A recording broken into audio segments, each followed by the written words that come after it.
Bismillah wassalatu wassalamu ala rasulillah amma ba'd badba Allah abalungi abali mwenna assalamu alaikum wa rahmatullahi wa barakatuh.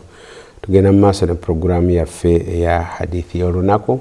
Tuli mu kitabo kya maka mu kitabo kya Sahihul Bukhari. Olwaleero atuleetedde ate mulyango mulala n'agamba nti babu kathrati nisa. Guno omulyango gulaga nti abakyala bangi okusinga abaami. Kiba kitegeeza kirina gye kisonga nti buli musajja yenna bw'aba mufumbo ng'alina omukyala omu, ennamba y'abakyala teggwaawo. Abeetaaga obufumbo babeetaaga abasajja bajja kusigala era nga abakyala bangi. Atuleetedde hadithi ya Ata nga agamba nti hadharna ma ibn Abbas janazata Maimunata bisaraf, nti twalina Ibn Abbas kukuziika Maimuna mukyala wa Nabbi sallallahu alaihi wasallama mu kifo kye bayita Saraf. Agamba Ibn Abbas n'agamba nti hadhi zawjatu Nabbi sallallahu alaihi wasallam, n'agamba nti ono mukyala wa Nabbi sallallahu alaihi wasallama fa idha rafa'tum na'ashaha fala tuzazi'uha. Bwe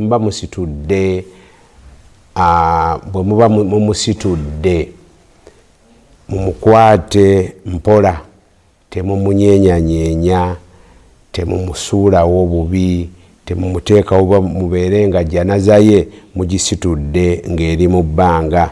N'agamba nti fa innahu kana inda Nabi sallallahu alaihi wasallama tis'u. Nabbi sallallahu alaihi wasallama yalina abakyala 9, kana yaqsimu li 8 wala yaqsimu li wahida.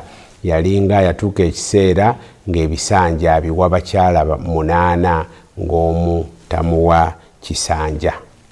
Hadithi eno erimu ebyokuyiga bingi. Mu byo mulimu ekyokuyiga kye tugamba nti omuntu yenna alina abakyala abasukka ku omu, kikkakatako okubeera omwenkanya gye bali ne mu bisanja empalo gy'osula n'omanya nti bw'oba osula eno olunaku lumu n'eri lunaku lumu, okuggyako mu mbeera emu ey'okubeera nti nno waliwo omukyala watuuka nabo nga takyayagala bisanja olw'embeera ey'obulamu nga yasabye naga nti ekisanja kyange nkiwadde gundi, awo okawo okkirizibwa ng'amaze kubeera nti nno akuwa olukusa. Naye mu mbeera yonna etali eyo okubeera nti kuba mulimu abasajja abeekubira, n'abeera nti nno oba atya mukyala w'omukulu nekimuviirako obutagaba bisanja eri abakyala abato, nga ga mukyala mukulu nawasa mu nkwekweka teyamanya naakola ntya. Obuba bulyaza amaanya bunene nnyo ku nsi, ate bujja kubeera bujja kusasulwa bubi ku lunaku lw'enkomerero. N'abakyala abamu be baleeta obulyaza amaanyi obwo bambi ne batasaasira babbaabwe kibonerezo kye bajja kufuna ku lunaku lw'enkomerero. N'amugamba nze taata gundi be tojja bindeetera, sijja kukkiriza eri kusulayo.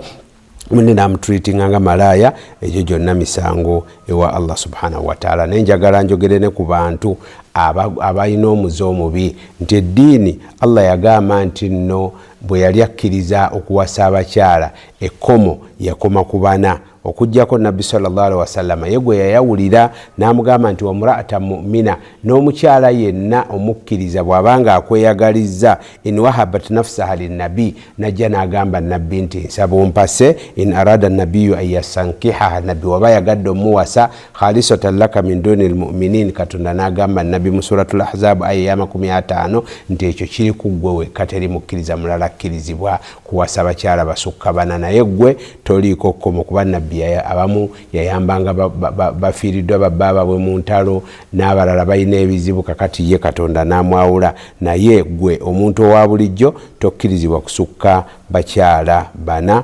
Naye tubamanyi era tubawulidde abamu bawasa abakyala nga paka ate ne beeteeka ne ku social media ne basukka ennamba Allah gye yakkiriza. Abamu bawasa abooluganda, abamu n'awasa omukyala ne ssengaawe oba omukyala ne maama w'omuto. Byonna Allah subhanahu wa ta'ala yabigaana. Byebimu ku bibaviiramu ebizibu ku nsi ng'ate temumanyi, ate nga ne kimuba mwolekedde ku nkomerero kinene. Wal iyadhu billah walhamdulillahi rabbil alamin.